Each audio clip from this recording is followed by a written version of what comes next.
RTI Live News. Ask for right. నమస్తే RTI Live News కి స్వాగతం.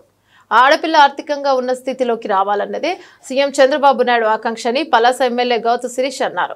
మెప్మా ఆధ్వర్యంలో పలాస కాశీబుగ్గ మున్సిపాలిటీ పరిధి 18వ వార్డులో మార్కండేయ మహిళా పరస్పర సహాయక సహకార పొదుపు పరపతి సంఘం ఆదివారం ఆర్థిక సమావేశం నిర్వహించారు. కార్యక్రమానికి పలాస ఎమ్మెల్యే గౌతు శిరీష ముఖ్య అతిథిగా హాజరయ్యారు. ఈ సందర్భంగా ఆమె మాట్లాడుతూ సీఎం చంద్రబాబు ఆది నుంచి మహిళాభ్యున్నతి కోసం ఆలోచించే స్వయం సహాయక సంఘాలను మొదలు పెట్టారని గుర్తు చేశారు. అక్షరాస్యతతో సంబంధం లేకుండా ఖర్చు పొదుపు ఇత్యాది వివరాలు ప్రతి మహిళకు స్పష్టమైన అవగాహన ఉంటుందని వారు తమ కాళ్లపై తాము ఆర్థికంగా నిలబడేందుకు బాసటగా నిలిచినట్లు చెప్పారు.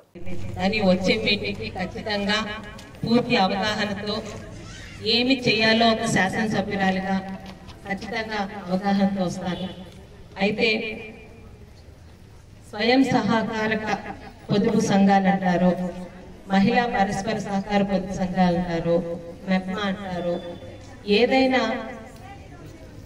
ఆడపిల్ల ఆర్థికంగా స్వయంగా ఎంతో కొంత వెనకేసే స్థాయికి రావాలని చంద్రబాబు నాయుడు గారు డ్వాక్రా సంఘాలు కానీ వీటిని కానీ ఆయన మొదలు పెట్టారు. ఎందుకంటే ఒక మహిళకే తెలుసు ఇంట్లో ఎంత ఖర్చు అవుతుంది, ఎంత మనం పొదుపు రేపు ఉదయం భవిష్యత్తులో చేయగలగాలి. చదువుకున్నా చదువుకోలేకపోయినా ప్రతి మహిళ కూడా తన కాళ్ళ మీద తన స్వయం శక్తితో కొంత మొత్తాన్ని పొదుపు చేసి తన అవసరాలకు వాడుకునే పరిస్థితికి రావాలని ఈ సంఘాలని చంద్రబాబు నాయుడు గారు రోజు రోజుకి బలపరుస్తూ మన ముందుకు తీసుకొచ్చారు. అయితే ఈ సంఘానికి సంవత్సరంకి ఒకసారి ఎన్నికలు అవుతాయి. సమర్థవంతమైన ఒక కార్యనిర్వహణ వర్గం ఉంటే ప్రతి ఒక్కరు కూడా ఇందులో సభ్యురాలైన ప్రతి మహిళ కూడా ఎంతో కొంత లాభం పొందుతూ ముందుకు వెళ్ళాలని కోరుకుంటున్నాను. అయితే కొత్త ఎన్నికల్లో దయచేసి మీ అందరికీ ఒక విజ్ఞప్తి, గత ప్రభుత్వంలో ఏమైందో ఎలా జరిగిందో నాకు అనవసరం, కానీ పార్టీలకు అతీతంగా పొదుపు సంఘాలంటే పొదుపు సంఘాల లాగానే పొదుపు సంఘాల్లో ఉన్న ప్రతి మహిళ కూడా ఆర్థికంగా బలపడేలాగా ఈ సంఘానికి లీడర్స్ ని ఎన్నుకోవాలని కోరుకుంటున్నాను. రాజకీయాలకి తావు ఇవ్వద్దు. మేము ఇక్కడ తెలుగుదేశం పార్టీ తరఫున రాలేదు, ప్రభుత్వం తరఫున వచ్చాం. కాబట్టి ప్రభుత్వం తరఫున మీకు రావాల్సిన సహకారం ఒక మహిళగా నేను చేయడానికి సిద్ధంగా ఉన్నాను. అలాగే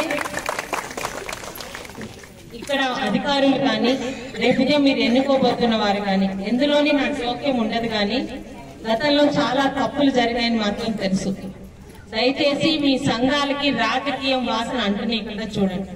ఇందులో ఉన్న ప్రతి ఆడపిల్ల ఈ సంఘ సభ్యురాలందరికీ కూడా సమాన న్యాయం జరిగేలా, ముఖ్యంగా గ్రూపులు కట్టకుండా, ఇందాక పెద్దలు బాబురావు గారు చెప్పినట్టు ఏ ఉద్దేశంతో ఈ సహకార సంఘాలను మనం పెట్టామో ఆ పొదుపుని ముందుకు తీసుకువెళ్తూ పరస్పర సహకారం చేసుకుంటూ ప్రభుత్వం నుంచి మరిన్ని సహకారాలు నా ద్వారా ఎలా తీసుకురావాలో మీరు నాకు గైడెన్స్ చేయగలిగితే ఖచ్చితంగా తీసుకొస్తానని మీకు మాట ఇస్తూ, అలాగే ఈ పొదుపు సంఘాలతోనే ఆగిపోకుండా మరిన్ని చిన్న చిన్న కుటీర పరిశ్రమ ద్వారా ఇందాక బాబురావు గారు చెప్పినవే కాకుండా మీ అందరికీ తెలుసు ఈరోజు సమాజం ఎంతో ఫాస్ట్ గా పరిగెడుతుంది.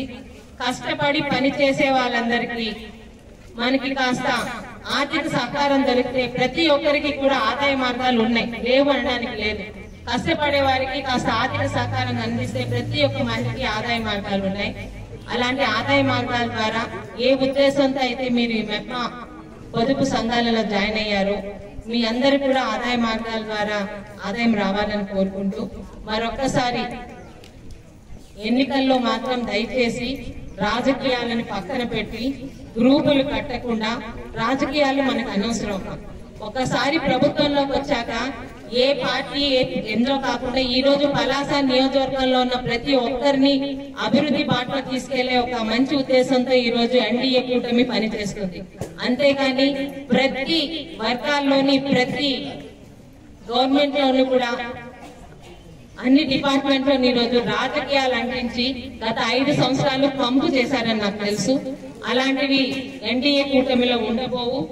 ప్రతి ఒక్కరు కూడా ఈ సహకార సంఘంలోని స్వయం పొదుపు సంఘాల్లోని మీ వంతు పాత్రని సమర్థవంతంగా పోషిస్తూ మీకు కావాల్సిన ప్రతి ఒక్క పని ప్రతి ఒక్కరికి నా నెంబర్ తీసుకోండి.